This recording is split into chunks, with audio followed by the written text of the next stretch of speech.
1, 2, 3, 4.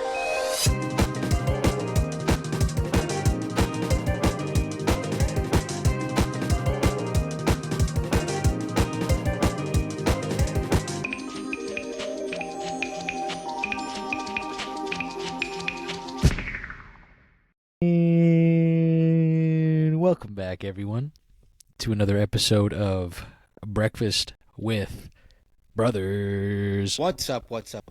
Hope everyone's been chilling.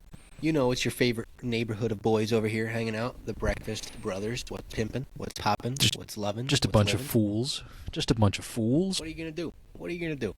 Speaking of what we're going to do, what are we going to do?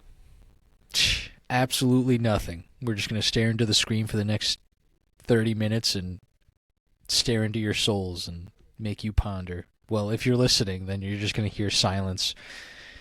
But, yeah, I blinked, or I couldn't hold it anymore, dude.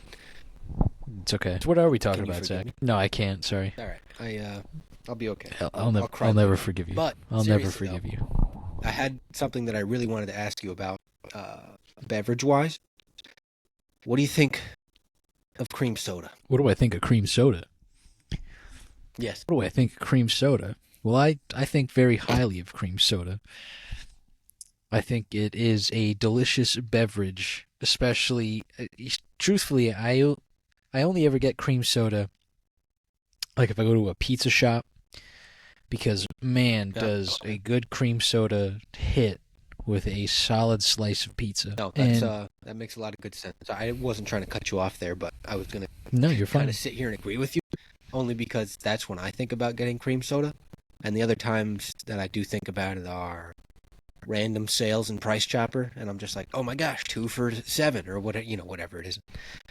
There's like a 2 liter of the best cream soda out, and it's just like, all right, well, I walked down this aisle for a reason. Someone put this cream soda here on sale for me, so usually I buy it. But it's not always like that. No, yeah, I usually get, like when I go shopping, whenever I go shopping, over at Stop and Shop, I usually grab either IBC. I can't remember what IBC stands for, but they make a really good cream soda. As well as, actually, Stewart's makes a good cream soda, but I personally like IBC better if I'm buying it. And I usually just get like the little 4-pack that they sell. Sometimes they have, I don't know if they actually make a 6-pack. I haven't seen one, but I always get the 4-pack. IBC might make a 6-pack, but That's a good question. I don't know if they make a 6-pack.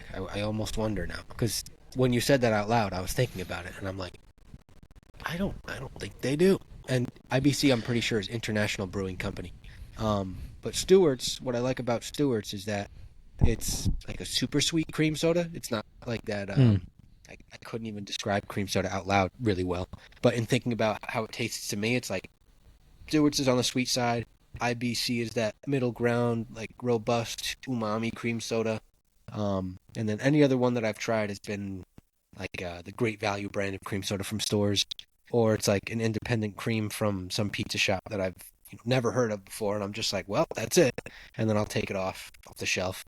As far as a preference goes, I'm really usually aiming for glass bottles. Glass bottle cream soda is by far the winner outright. If there's Without a plastic doubt, bottle, yeah. whatever, I'll drink it. A&W, Stewart's, I think Mug even makes a cream soda, whatever, doesn't matter. Out of a plastic bottle, just not the same. Glass bottle, though, it instantly becomes my favorite soda if there's cream soda in a glass bottle nearby. dude, yeah, it's like, I don't know, there's something about drinking it out of a glass bottle that just is kind of like, oh yeah, this isn't a beer, but it's cream soda. No, I don't know. It's like Well, that's it just makes it better or It something. never could be a beer. It exists as a better soda option. Yeah, absolutely. Like I think I recently just got I finished it, but I got the Stewart's orange creamsicle. Yeah. I don't know how you feel about that, but that is quite delicious, especially as like a little treat at the end of the day. A little treat. Yeah, a little I guess treat. for me, it's I'm thinking about other orange drinks like orange Fanta and stuff like that. And Straight gas. the creamsicle one makes me think of like those like those fizzy drinks with that touch of vanilla in it, and I think that's what sets it apart and makes it so good. It's because for me, vanilla anything is really good, like vanilla Dr Pepper, vanilla and cherry Coke, or just vanilla Coke, and other like vanilla, I guess in this case soft drinks, but I'm talking vanilla food and other flavorings and stuff like that. So when you throw it together into something as good as like a Stewart's, orange cream, and it becomes a creamsicle, it's just like, take me to whatever you're selling these because I'll buy 400 of them right now. So Yeah, like the orange creamsicle is kind of like it's almost like a dessert drink. I don't like to have anything with it. I just like to drink it solely for the flavor of it. So it's kind of like, I don't know, a little, like I said, a little treat, like I just finished dinner. It's like, oh, I'm going to have an orange creamsicle, It's kind of like getting a Orange Julius. I don't know if you guys out there have ever been to a Dairy Queen, but Orange Juliuses are delicious. And I can thank Brad for putting me onto those because they are amazing. put people on, tell them what a Julius is, why you like them, what they're made from. Truthfully, I have no idea exactly how to explain it. It's kind of just like, I'm just going to look up the definition of an Orange Julius. I've kind of always wondered what is in it. Like I've had it, I know it's good. I'm pretty sure, there's like a mix of a few different things. The orange juice, I'm pretty sure there's ice cream involved. I don't think it is ice cream, because it's never as anywhere close as thick. So here is a description of it. Actually, let me give my description of it first. It's an orange drink that is it's like light, but also the perfect consistency where it's like between a smoothie and a regular drink, like in the sense of like viscosity. So like, pair it to like water, iced tea, anything that is of liquid form. Between that and like a smoothie, it's just a little bit off of a smoothie. So it's a melted smoothie? So it's almost like, to me, it's almost like there's a little bit of froth to it. The best way I can describe it is like a frozen butterbeer. Okay. No, now that you say that, I immediately think of, all right, so take me back, we'll take ourselves back to that iced tea water comparison, the super liquid, very viscous, flows fast, etc. Right. Versus the like milkshake, frosty, thick smoothie that's frozen vibe, throw it in the middle. I'm thinking of if you took water and then you took like a frozen ice block right here in the middle for me is like when you're pouring whiskey like fresh out of the freezer. You know how it kind of looks like cough syrup, but it's liquid? Are you with me? No, it's a little, I know what you're saying. It's a little bit thicker than that. A little bit thicker than that. Okay. All right. Yeah. Got Where it. it's basically, I don't know. Let's just take the definition for what it is right now. An Orange Julius is a sweet, frothy, lightly frozen drink made with orange juice, milk, vanilla, sugar, and ice. So it's similar to a creamsicle, but not as thick or milky as a milkshake, and too sweet to be considered a smoothie. I'm telling you. What do they mean? Too sweet? What? It's probably more of like it's probably closer to that of like a soda. Smoothies are sweet, but the majority of the time smoothies are only consisted of fruit, in the sense of sweetness, so it's not going to be overly sweet for a smoothie. Whereas this would be considered more sugary, or would taste more sugary, I guess. I see which way you're taking that. Okay. I'm there. Yeah, because fruit is like the natural flavoring isn't overly sweet. It's like perfectly sweet. Maybe sometimes even a little underwhelming. Right. Okay. Yeah, I'm there. All right. So is it the vanilla being vanilla extract? I have to assume. I mean, probably. I wouldn't know what else they would put in there to get vanilla flavoring. Real vanilla bean. Yeah, dude. You know how much vanilla beans cost? Yeah, you know what? I'm gonna look up. That's why extract is so. I was gonna say I don't know the exact price, but I'm gonna look it up right now. It's crazy. They get me all the time at the grocery store. Meg likes to bake, and they have vanilla extract flavoring, and then they have they have the actual extract that is, made from the bean. And in this specific case, the price is astronomically different. The real extract, anywhere from 15 to $25, depending on the size. The fake stuff, you can get for like $4 or $5, and it does not taste the same. Everyone listening out there that can afford extract, it does not taste the same. Buy the real Right. stuff. Yep. So here is the actual. This is for the vanilla bean. 1 pound of Madagascar vanilla beans cost $180 or $11.25 an ounce, and Sheesh. that's just at one place, one website where you can get stuff. Now, if we're looking at like, holy crap. Point is, vanilla bean is expensive, and for any bakers out there, I'm sure you understand how expensive this can get if you're trying to go fresh vanilla bean. I saw a man on TikTok not too long ago that had like that much, like this much, like surface area covered, and it was like stacked about like this high of just vanilla bean. I mean, he was like, he had like World's a richest man. yeah, no, he had like a, I guess he had like a bakery or something, and he's like famous, or I don't know. He just showed up on my For You page. I just like, whoa, that's a lot of vanilla bean. And then like people in the comments were saying like, holy crap, is he like a millionaire or something like that? Because it's so expensive. I was gonna say that would be. I'm trying to think of what the equivalent would be in like soda form. Like if like cream soda was heavily sought after, and like I had a stack of cream soda like next to a commercial airliner or something like that, it'd be like, look at all this cream soda, and then how many cream sodas would it take for someone to comment the same thing on Facebook? It was like, wow, that dude's a millionaire. I wonder. That guy's got a lot of cream Every- soda. That's a lot of cream. Yeah, dude. Who knows? Obviously he's spending all his money on vanilla bean. I don't know why he's doing that. Seems a little silly to me. Honestly, I think he should put the rest of his money towards his bakery, No, just spend No, all the you're money right. on You're vanilla bean. absolutely right. Yeah, flexing all that bean, I mean, the cool flex, I guess, but really at the same time, not all that cool. I mean, I was gonna say it's if kind he of a does something cool situation. with it, then I want to hear about it. Like if he's doing something cool, like let's keep the updates coming. Show us more bean talk or vanilla extravaganzas. I don't anything you got. Yeah, no, keep us in the loop at least. Feel left out now. I haven't seen anything like come up on my page at all about it, so it's kind of like well, you left me hanging here. I mean, maybe I should have followed, but Left me hanging. yeah, I just You know what? he didn't. Maybe he What? switched over to maybe doing it with like coffee beans or something. Maybe he's on a completely different side of social media now. Like he abandoned the vanilla. Now he's doing like coffee beans or something. Lame. That's what I got to say about that. What does Google say as the comparison for the price of this large estimate of vanilla bean versus what is it, cocoa bean or I don't know if coffee beans.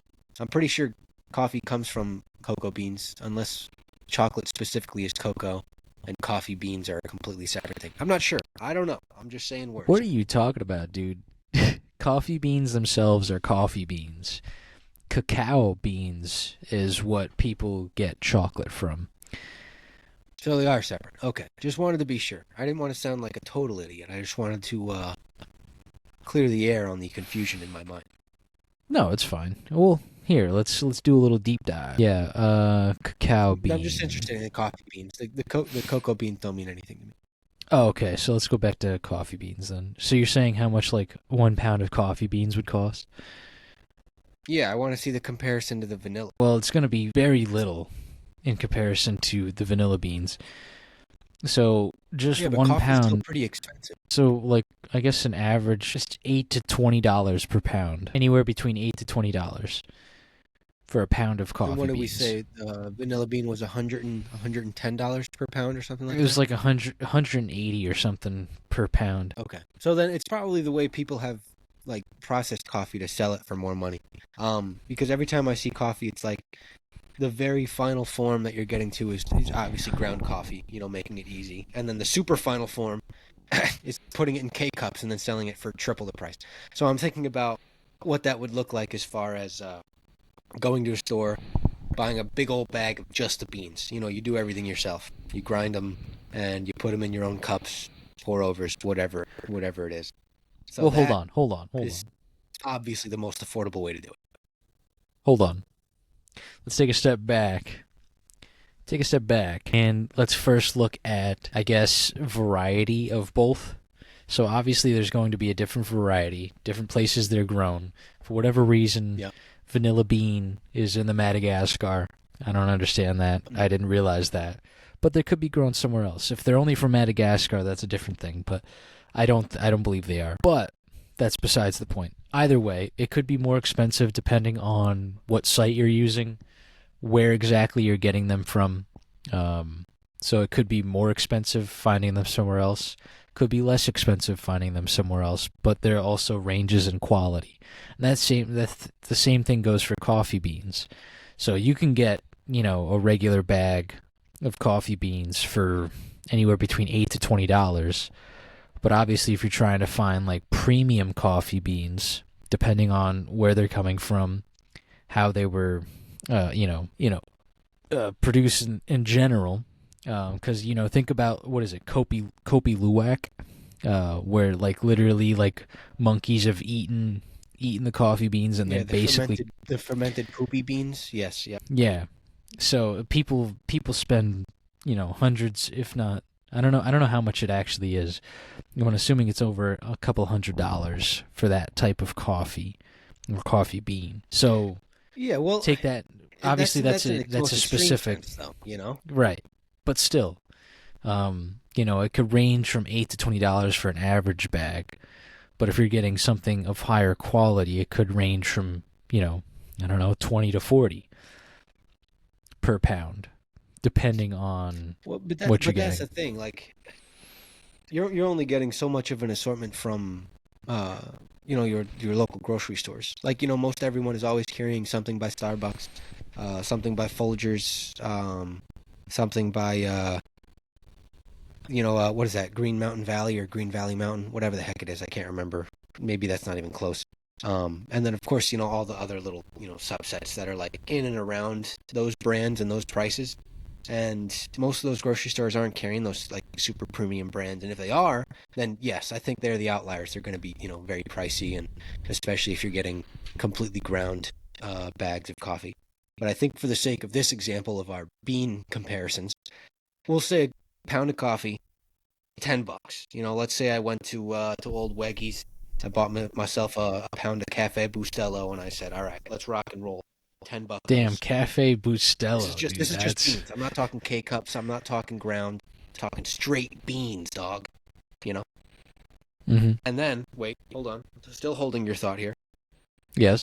We go straight to Vanilla Land, and for some reason, who knows why, this same pound of beanage, just plain out, not processed, not extracted, no liquid, just a raw vanilla bean.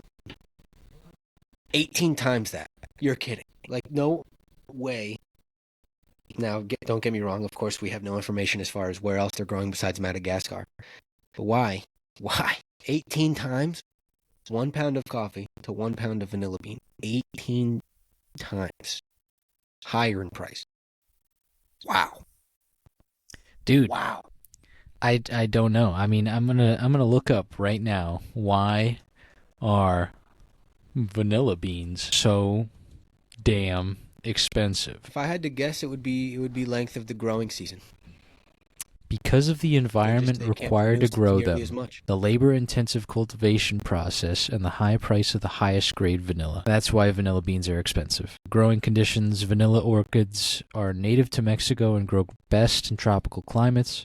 They are difficult to cultivate artificially because of their pollination needs. Vanilla beans require a laborious cultivation process, including hand pollination, techniques that were not developed until the 19th century. Whoa. There's even grading to vanilla beans. Vanilla beans are graded based on their visual appearance and moisture content. The highest grade vanilla beans are whole, dark, plump and oily, with no blemishes and a higher moisture content. These beans are prized by chefs and command higher prices. However, the highest grade beans don't necessarily have the highest concentration of flavor molecules. Lower grade vanilla beans are used to make vanilla flavoring extract and in the fragrance industry. Well, there you go. There you have it, people. Vanilla beans. Crazy. What are they using the most fine beans for then? If they're using the cheapest and lowest grade beans for extract and what I can only imagine is ice cream, in the most basic sense, they probably use the low form of that. What are they using the best beans for? Like, where the best beans going to like the king's makeup or something? Like, I'm so confused. These best beans, if they exist, I have to imagine that if I'm paying $20 for this tiny little bottle of extract from the store, that the best beans, if they made it from the best beans, I'd probably be paying $150 for that same bottle. Well, dude, I mean, think about all the chefs in the world. Think about all the bakers in the world who actually want to get that. So obviously you have that market, because there are definitely plenty of chefs or bakers that do want their hands on completely fresh and high quality vanilla beans. Completely believable. But is that market large enough? Probably not. I wouldn't say they're buying out the rest of these vanilla beans. But then you also have to think how many people are truly growing, or how many companies, I should say, are truly growing vanilla beans and selling to the world. It could be relatively small in comparison. So we obviously know that it is. There's You already confirmed that. Right. When you said that the process for cultivating was labor intensive, that already shows that there's going to be less of a percentage of people worrying about it, because it sounds like with that, the costs for the machinery to even cultivate, process, and then extract what they're trying to get out of the beans is just a pain in the dick all the way through. So I have to imagine that that's not only labor intensive, but intensive for your pockets. The poor, lowly people of some rural, farm family is not growing any vanilla. I'd have to think that the people that are growing it have their hands in substantial, pots. They're not just growing vanilla. They probably have a lot of holdings and investments in real estate, maybe some hedge funds and stuff like that. Like, these farm owners are probably raking in dough. And vanilla just so happens to be something that they're like, yeah, whatever. Like, there's a market for this. Because think of it this way: if there's these incredible amounts of beans, we'll just say in this case vanilla, and the lowest category ranges of the less intense, not so good graded beans that probably make up 60 to 70% of what is, what grows every year. And the other 30% is that mix of, okay, we got some medium grade beans here. We're chilling. Now we're doing good. And then you're getting up into like the B plus, A, and A minus beans. And then that last 4 to 5% is probably your super high grade beans that, well, I'd have to imagine that only a small handful of people are actually growing and actually receiving that type of, like, who's grading these beans? Who's coming and saying, "Oh my God, these beans"? And then to what this scale? is an S tier bean right here. Like, who made the bean scale? This is an S tier grade vanilla bean right here. Yeah, this one's double S. It's just like, where am I supposed to sit as far as understanding?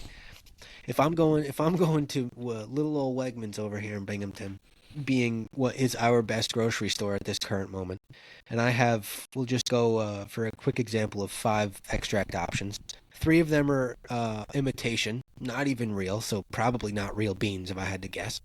2 of them are real, and so it's just like, okay, all right, both of these are the old cheesy low-grade beans that nobody gives a damn about. It was that dude in the back alley who, smokes a crack pipe that graded these beans type thing. So now I'm wondering, to what extent do I have to go to find those good beans and that good extract? Like, is this a black market thing? Like, does a good bean market exist?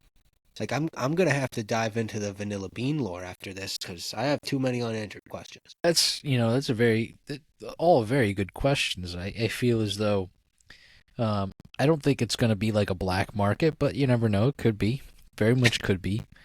I mean, think about it.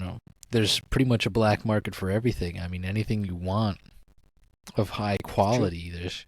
I'm sure there's a black market item out there, and they're making bank off of it. I'm sure they're making bank off of my credit card info or something like that. Who knows? But They're not worried about your CC info if they're making bank on vanilla beans, dude. truth, exactly. That's exactly it. And you know what? The vanilla market has gone up. I'm pretty sure it's gotten more expensive over the years. So take that with probably what right. you will. Yeah, take that with what you will.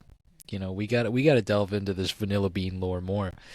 Truthfully, I think it's probably very important that we know our information here because wow, so many unanswered questions. Of course, of lists of problems to be had, I never would have thought that vanilla bean production and manufacturing would make that list. But in the most real sense, it's the things that we get to worry about on a daily basis that let us include something like that. Ian and I are very fortunate to not have to worry about where our next meal is coming from or if we're going to have clean drinking water when we wake up in the morning. So it's like we totally can throw the vanilla bean lore, questionability onto our lists.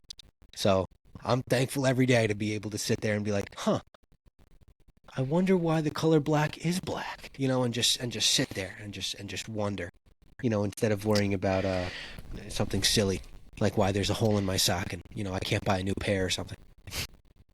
Dude, that's what I went to school for. Was just to sit and think day in and day out. I was going to say the hole in the sock problem can be very easily solved in first world countries, so that's good for us.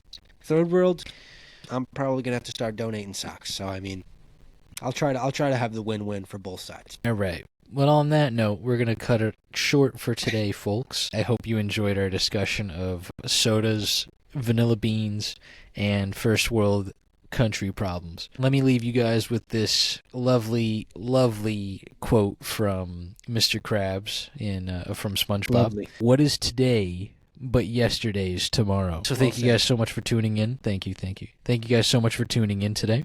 We hope you enjoyed the episode. If you're listening on YouTube, God, I wish I could just do I could pop up something right here with my editing skills, but I am nowhere near that capability. So if you're listening on YouTube, check us out on Spotify. If you're listening on Spotify, check us out on YouTube. And leave a like, comment, tell us what you think, and subscribe if you can, please. We'd very much appreciate it. Please. But on that note, we'll catch you guys next week. Hopefully, keep an eye out on Halloween for a nice little episode. And we'll come back with a full hour for you. So we'll catch you guys on the Flippy Flop. Peace out.